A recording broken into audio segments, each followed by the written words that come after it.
నమస్కారం ETV news కు స్వాగతం ముఖ్యాంశాలు అట్టహాసంగా తెలంగాణ దశాబ్ది వేడుకలు ఆర్థిక సాంస్కృతిక పునరుజ్జీవమే లక్ష్యంగా ముందడుగు వేస్తామన్న సీఎం రేవంత్ రెడ్డి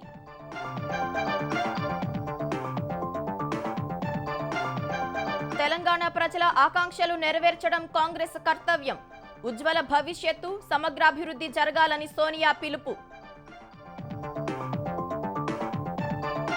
నూతన ఉద్యమానికి సమయం ఆసన్నమైందన్న కేసీఆర్ కాంగ్రెస్ పాలనపై ఇప్పటికే వ్యతిరేకత ప్రారంభమైందని విశ్వాసం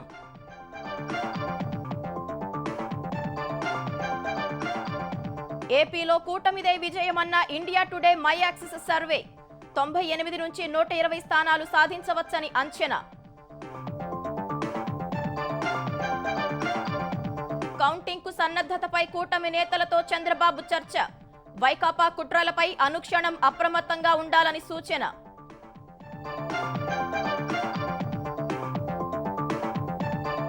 ఆంధ్రప్రదేశ్లో ప్రవేశించిన రుతుపవనాలు రాయలసీమలో చురుగ్గా కదలిక తెలుగు రాష్ట్రాల్లో పలుచోట్ల జోరు వానలు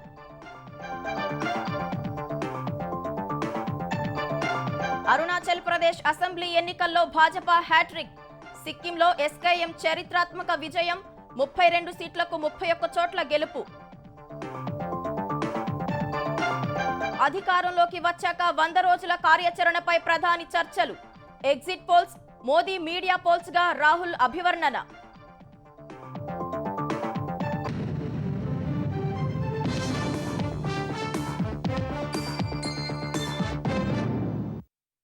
అమరుల ఆశయాలు ప్రజల ఆకాంక్షలు నెరవేర్చేందుకు సాంస్కృతిక ఆర్థిక పునరుజ్జీవనం దిశగా ప్రభుత్వం అడుగులు వేస్తుందని ముఖ్యమంత్రి రేవంత్ రెడ్డి తెలిపారు.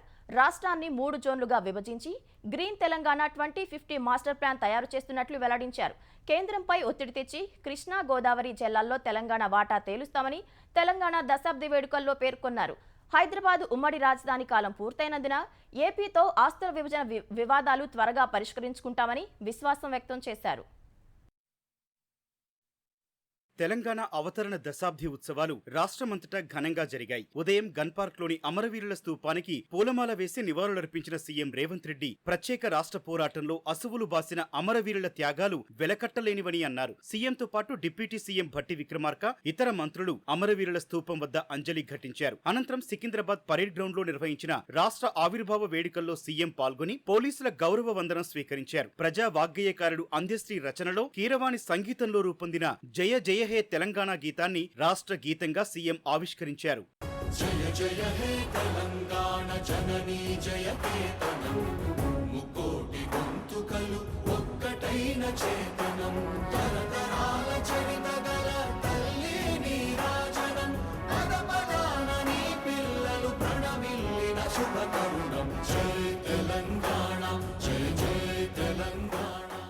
అనంతరం మాట్లాడిన సీఎం రేవంత్ రెడ్డి తెలంగాణ ఉద్యమ లక్ష్యాలు రాష్ట్ర సమగ్రాభివృద్ధి కోసం ప్రభుత్వ ప్రణాళికల్ని ప్రజల ముందుంచారు. స్వేచ్ఛ, సమానత్వం తెలంగాణ జీవన శైలిలో భాగమని ఆకలినైనా భరిస్తాం కానీ స్వేచ్ఛను హరిస్తే సహించబోమని తెలిపారు. ఇందుకనుగుణంగానే ప్రజాపాలనలో స్వేచ్ఛకే ప్రాధాన్యమిచ్చామన్నారు. 10 ఏళ్ల పాలన తెలంగాణ 100 ఏళ్ల విధ్వంసానికి గురి అయింది. స్వేచ్ఛపై దాడి జరిగింది. సామాజిక న్యాయం మేడి పండు చందంగా మారింది. ప్రజలందరికీ చెందాల్సిన రాష్ట్ర సంపద గుప్పెడు మంది చేతుల్లోకి చేరింది. సాంస్కృతిక పునరుజ్జీవనం, ఆర్థిక పునరుజ్జీవనం ఈ రెండు ఇప్పుడు తెలంగాణ భవిష్యత్ నిర్మాణానికి కీలక అంశాలు. మా నిర్ణయాల్లో లోటుపాట్ల సమీక్షకు అవకాశం ఇస్తున్నాం. తెలంగాణ అంటే ధిక్కారం, తెలంగాణ అంటే పోరాటం. రాష్ట్ర అధికారిక చిహ్నంలో అది ప్రతిబింబించాలి. ఆ దశగా ప్రజాప్రభుత్వం నూతన చిహ్నాన్ని రూపొందించే పనిలో ఉంది. టీఎస్ స్థానంలో టీజీని పునరుద్ధరిస్తూ ప్రభుత్వం నిర్ణయం తీసుకున్నది. సగటు తెలంగాణ గ్రామీణ మహిళా రూపమే తెలంగాణ తల్లి ప్రతిరూపంగా ఉండాలి. త్వరలో ప్రజల ఆకాంక్షలను ప్రతిబింబించేలా తెలంగాణ తల్లి రూపుదిద్దుకుంటుంది. ఈ నిర్ణయాలు ఎవరికి వ్యతిరేకం కాదు, ఒక జాతి ఆకాంక్షలకు ప్రతిరూపం మాత్రమే. తెలంగాణ అభివృద్ధి కోసం గ్రీన్ తెలంగాణ 2050 మాస్టర్ ప్లాన్ తయారు చేస్తున్నట్లు సీఎం తెలిపారు. ప్రజల అవసరాలకు తగ్గట్టు మెట్రో విస్తరణ ప్రణాళికను ప్రకటించామని, రీజనల్ రింగ్ రోడ్డును త్వరగా పూర్తి చేసేందుకు ప్రయత్నిస్తామని చెప్పారు. తక్కువ ఖర్చుతో ఎక్కువ నీరు ఇవ్వగలిగే సాగునీటి ప్రాజెక్టులకు ప్రాధాన్యమిస్తున్నామని వివరించారు. మొత్తం తెలంగాణకు గ్రీన్ తెలంగాణ 2050 మాస్టర్ ప్లాన్ తయారు చేస్తున్నాం. రాష్ట్రాన్ని 3 జోన్లుగా విభజిస్తున్నాం. హైదరాబాద్ ఔటర్ రింగ్ రోడ్డు పరిధిలో ఉన్న ప్రాంతాన్ని అర్బన్ తెలంగాణగా, ఔటర్ రింగ్ రోడ్డు నుంచి రీజనల్ రింగ్ రోడ్డు మధ్య ప్రాంతాన్ని సబర్బన్ తెలంగాణగా, రీజనల్ రింగ్ రోడ్డు నుండి తెలంగాణ సరిహద్దుల వరకు ఉన్నది గ్రామీణ తెలంగాణగా నిర్ధారించాం. మూసీ సుందరీకరణ ద్వారా ఈ హైదరాబాదు నగరాన్ని ప్రపంచ చిత్రపటంలోనే ఒక విశ్వ నగరంగా మార్చడానికి ఈనాడు మా ప్రభుత్వం కార్యాచరణను చేపడుతుంది. డ్రగ్స్ గంజాయి విషయంలో ప్రభుత్వం అత్యంత కఠినంగా వ్యవహరిస్తుంది. ఎంతటి వారు ఉన్నా వదిలే సమస్య లేదు. తెలంగాణ ప్రపంచానికి ఒక దిక్సూచి కావాలని, రాష్ట్ర విజయ పతాక దేశ విదేశాల్లో సగర్వంగా ఎగరాలనేదే ప్రభుత్వ లక్ష్యమని దశాబ్ది వేడుకల సాక్షిగా సీఎం రేవంత్ రెడ్డి ప్రకటించారు.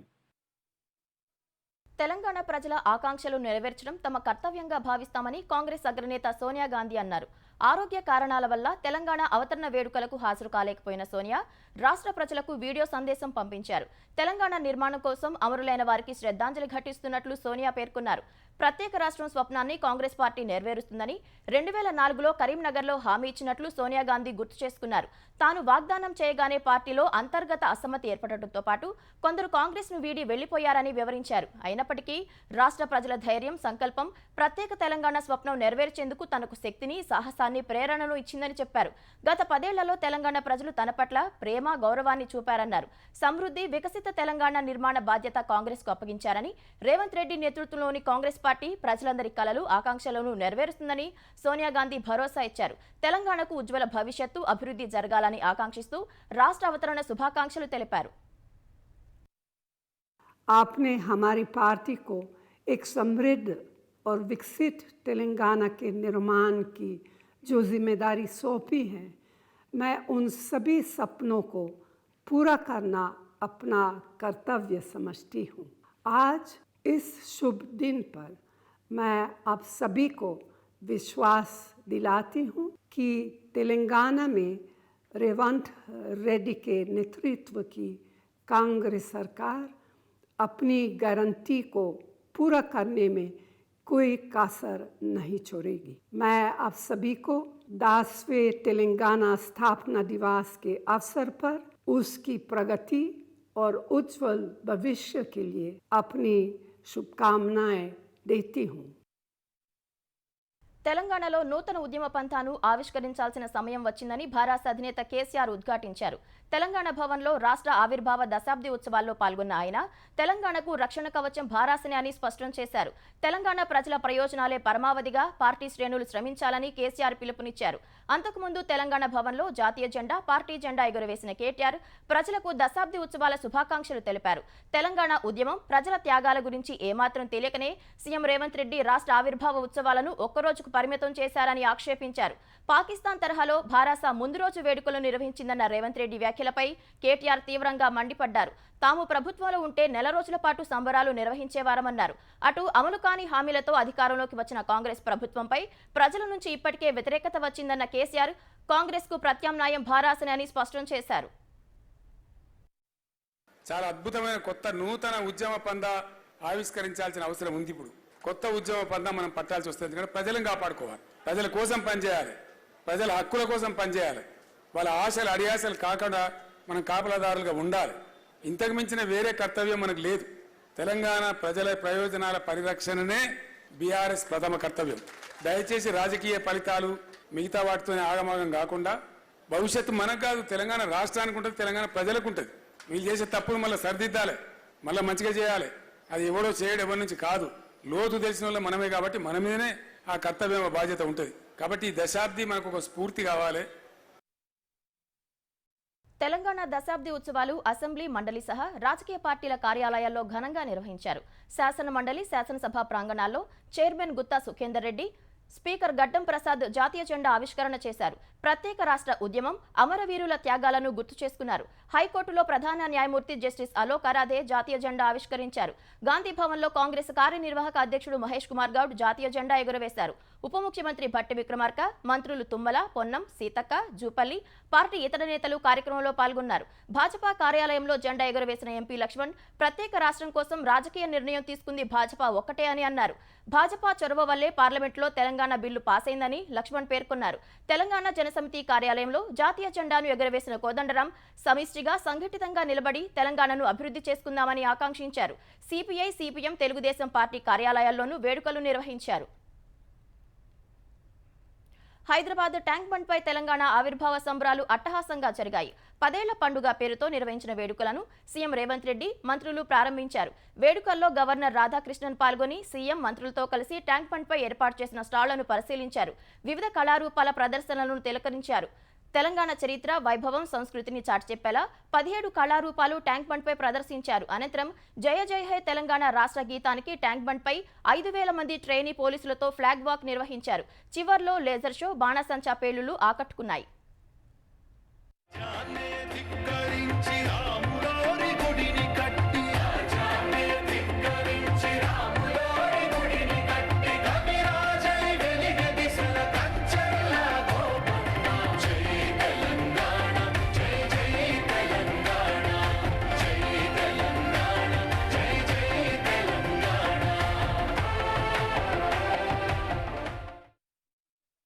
పేదరికం లేని సమాజం దిశగా తెలుగు రాష్ట్రాల ప్రయాణం సాగాలని తెలుగుదేశం అధినేత చంద్రబాబు ఆకాంక్షించారు.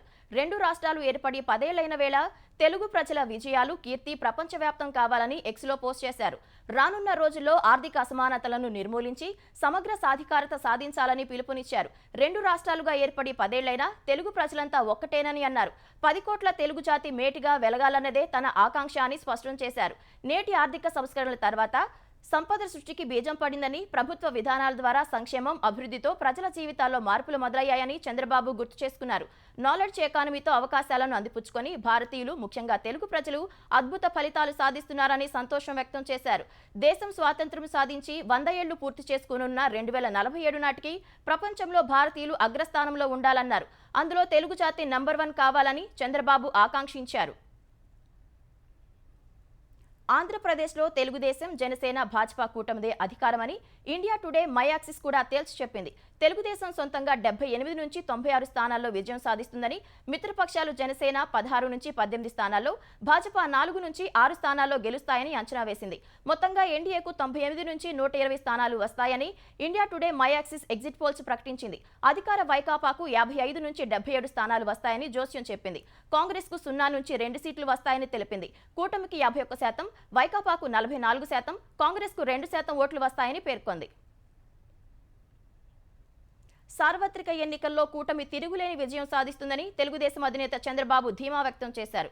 విజయం కోసం తెలుగుదేశం, జనసేన, భాజపా నేతలు, కార్యకర్తలు మంచి సమన్వయంతో పనిచేశారని కితాబిచ్చారు. కూటమి ఎమ్మెల్యే, ఎంపీ అభ్యర్థులతో టెలికాన్ఫరెన్స్ నిర్వహించిన ఆయన కౌంటింగ్ ప్రక్రియలో తీసుకోవాల్సిన జాగ్రత్తలు, చర్యలపై సూచనలు చేశారు. కేంద్రంతో పాటు ఆంధ్రప్రదేశ్లో ఎన్డీఏ కూటమి ప్రభుత్వాన్ని ఏర్పాటు చేయబోతోందని తెలుగుదేశం అధినేత చంద్రబాబు స్పష్టం చేశారు. కూటమి నేతలతో చంద్రబాబు నిర్వహించిన టెలికాన్ఫరెన్స్ సమావేశంలో ఎమ్మెల్యే, ఎంపీ అభ్యర్థులతో పాటు భాజపా నేతలు పురంధేశ్వరి, అరుణ్ సింగ్, జనసేన పీఎస్సీ చైర్మన్ నాదెండ్ల మనోహర్ పాల్గొన్నారు. అభ్యర్థి ఎవరైనా ఓట్లు బదిలీ కావాలన్న ఉద్దేశంతో 3 పార్టీల నేతలు, కార్యకర్తలు కష్టపడి పనిచేశారని చంద్రబాబు చెప్పారు. జనసేన అధినేత పవన్ కళ్యాణ్, భాజపా రాష్ట్ర అధ్యక్షురాలు పురంధేశ్వరితో పాటు 3 పార్టీల నేతలు, కార్యకర్తలు బాగా కష్టపడ్డారన్నారు. ఎగ్జిట్ పోల్స్ అన్ని కూటమి విజయం వైపే మొగ్గు చూపించాయన్న చంద్రబాబు ఓటమి భయంతో కౌంటింగ్ పై వైకాపా అర్థం లేని ఆరోపణలు చేస్తోందన్నారు. ఇప్పటికే ఓటమికి కారణాలు వెతుక్కునే పనిలో పడిందని ఎద్దేవా చేశారు. పోస్టల్ బ్యాలెట్ డిక్లరేషన్ పై ఈసీ ఇచ్చిన ఆదేశాలపైన కోర్టుకు వెళ్లి హంగామా చేయాలని వైకాపా చూసిందని చంద్రబాబు దుయ్యబట్టారు. కౌంటింగ్ రోజున అనేక అక్రమాలు, దాడులకు తెగబడే అవకాశం ఉందన్న ఆయన కూటమి ఏజెంట్లు, అభ్యర్థులు అప్రమత్తంగా ఉండాలని సూచించారు. కౌంటింగ్ ఏజెంట్లు, చీఫ్ ఎలక్షన్ ఏజెంట్లు కౌంటింగ్ కేంద్రానికి సమయానికి చేరుకోవాలని, అధికారులు నిబంధనలు ఖచ్చితంగా అమలు చేసేలా పనిచేయాలన్నారు. ఈవీఎంలను స్ట్రాంగ్ రూమ్ల నుంచి తీసుకొచ్చే సమయంలోనూ అప్రమత్తంగా వ్యవహరించాలన్నారు. పూర్తిస్థాయి ఫలితాలు వచ్చే వరకు ఎవరూ అశ్రద్ధ వహించొద్దని, కౌంటింగ్ పూర్తయ్యే వరకు ప్రతి ఏజెంట్ కౌంటింగ్ కేంద్రంలోనే ఉండాలని స్పష్టం చేశారు. ఆర్వో వద్ద డిక్లరేషన్ ఫామ్ తీసుకున్న తర్వాతే అభ్యర్థులు కౌంటింగ్ గది నుంచి బయటకు రావాలని సూచించారు. ఏపీలో 53% ఓట్లతో ఎన్డీఏ ప్రభుత్వాన్ని ఏర్పాటు చేయబోతోందని భాజపా జనరల్ సెక్రటరీ అరుణ్ సింగ్ తేల్చి చెప్పారు. ఏపీలో ఎన్డీఏకు 21 వరకు ఎంపీ సీట్లు వచ్చే అవకాశం ఉందని ఎగ్జిట్ పోల్స్ లో వెల్లడైందన్నారు. ఓట్ల లెక్కింపులో అనుమానాలు ఉంటే రీకౌంటింగ్ అడగాలని నేతలకు సూచించారు. ఓటమి భయంతో ఎన్నికల సమయంలో అల్లర్లకు పాల్పడిన వైకాపా లెక్కింపు సమయంలోనూ ఘర్షణకు దిగే అవకాశం ఉందని, ప్రతి అభ్యర్థి లీగల్ టీంను అందుబాటులో ఉంచుకోవాలని పురంధేశ్వరి, నాదెండ్ల మనోహర్ సూచించారు. ఆంధ్రప్రదేశ్లో ఓట్ల లెక్కింపుపై రాష్ట్ర ఎన్నికల ప్రధానాధికారి ముఖేష్ కుమార్ మీనా సమీక్ష నిర్వహించారు. సచివాలయం నుంచి రిటర్నింగ్ అధికారులతో వీడియో కాన్ఫరెన్స్ నిర్వహించిన సీఈఓ పోస్టల్ బ్యాలెట్, ఈవీఎం ఓట్ల లెక్కింపు సందర్భంగా తీసుకోవాల్సిన జాగ్రత్తలపై దిశానిర్దేశం చేశారు. కౌంటింగ్ కేంద్రాల వద్ద 3 అంచెల భద్రతా వ్యవస్థ ఏర్పాటుపైన సమీక్షించారు. ఖచ్చితమైన ఫలితాలను త్వరితగతిన ప్రకటించేందుకు జిల్లాల వారీగా చేస్తున్న ఏర్పాట్లను సమీక్షించారు. రౌండ్ల వారీగా ఫలితాల ట్యాబులేషన్, ఐటీ సిస్టంల ఏర్పాటుపై సీఈఓ సూచనలు చేశారు. ఓట్ల లెక్కింపు పూర్తయిన తర్వాత ఈవీఎంలను సీల్ చేసే విధానంపై అవగాహన, స్టాట్యుటరీ నివేదిక, రౌండ్ల వారీ నివేదికలు పంపేందుకు ప్రత్యేక బృందం ఏర్పాటుపై సూచనలు చేశారు. ఈ నెల 8 లోపు నివేదించాల్సిన ఇండెక్స్ కార్డు విధానంపై కూడా అధికారులకు మార్గనిర్దేశం చేశారు. భానుడి భగభగల నుంచి తెలుగు రాష్ట్రాల ప్రజలకు ఉపశమనం లభించనుంది. నైరుతి రుతుపవనాలు ఆంధ్రప్రదేశ్లోకి ప్రవేశించాయి. రాయలసీమలోని కొన్ని ప్రాంతాల్లోకి రుతుపవనాలు ప్రవేశించాయని, ఆంధ్రప్రదేశ్ వ్యాప్తంగా విస్తరించేందుకు అనుకూల పరిస్థితులు ఉన్నాయని ఏపీ విపత్తుల నిర్వహణ సంస్థ వెల్లడించింది. 1-2 రోజుల్లోనే రుతుపవనాలు మరింత విస్తరించనున్నాయని తెలిపింది. నైరుతి రుతుపవనాల ప్రభావంతో ఇరు రాష్ట్రాల్లో ఇప్పటికే పలుచోట్ల వర్షాలు కురుస్తున్నాయి. ఆంధ్రప్రదేశ్లోని పలు ప్రాంతాల్లో జల్లులు పడుతుండగా, హైదరాబాద్ సహా తెలంగాణ జిల్లాల్లో ఈ సాయంత్రం నుంచి మోస్తరు వర్షాలు కురుస్తున్నాయి. మహబూబ్ నగర్ స్థానిక సంస్థల ఎమ్మెల్సీ ఉప ఎన్నికల్లో భారాస విజయకేతనం ఎగురవేసింది. భారాస అభ్యర్థి నవీన్ కుమార్ రెడ్డి సమీప ప్రత్యర్థి కాంగ్రెస్ అభ్యర్థి మన్నె జీవన్ రెడ్డిపై 109 ఓట్లతో విజయం సాధించారు. కసిరెడ్డి నారాయణ రెడ్డి ఎమ్మెల్యేగా ఎన్నిక కాగా, ఆయన రాజీనామాతో ఈ స్థానానికి ఉప ఎన్నిక జరిగింది. మార్చి 28న పోలింగ్ జరగగా 1439 ఓటర్లకు 1437 మంది ఓటు హక్కు వినియోగించుకున్నారు. ఇవాళ కౌంటింగ్ జరగగా పోలైన ఓట్లలో 21 ఓట్లు చెల్లనివిగా గుర్తించారు. చెల్లుబాటైన ఓట్లలో భారాస అభ్యర్థి నవీన్ కుమార్ రెడ్డి 762 ఓట్లు సాధించారు. కాంగ్రెస్ అభ్యర్థి మన్నె జీవన్ రెడ్డికి 653 ఓట్లు వచ్చాయి. స్వతంత్ర అభ్యర్థికి 1 ఓటు వచ్చింది. కోటా కంటే అధికంగా ఓట్లు రావడంతో నవీన్ కుమార్ రెడ్డిని విజేతగా ప్రకటించారు. సీఎం రేవంత్ రెడ్డి సొంత జిల్లాలో భారాస విజయం సాధించడం గులాబీ శ్రేణుల్లో నూతనోత్సాహాన్ని నింపింది.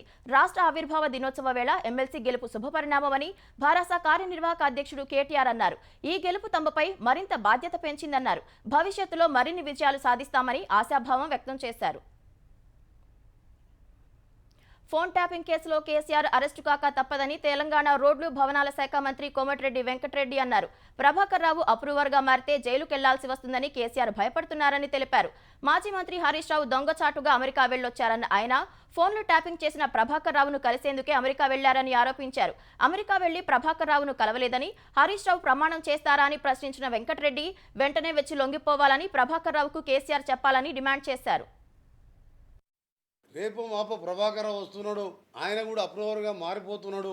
మొత్తం కేసీఆర్ చెప్పింది కాబట్టి నేను చేస్తున్నా, నేను నా కొడుకు కూడా జైల్లోకి పోవాల్సిన సమయం ఆసన్నమైందని చెప్పి మొన్న ఈ నెల 26 రోజు ఇలా అల్లుడు హరీష్ రావుని అమెరికాకు పంపించిండు.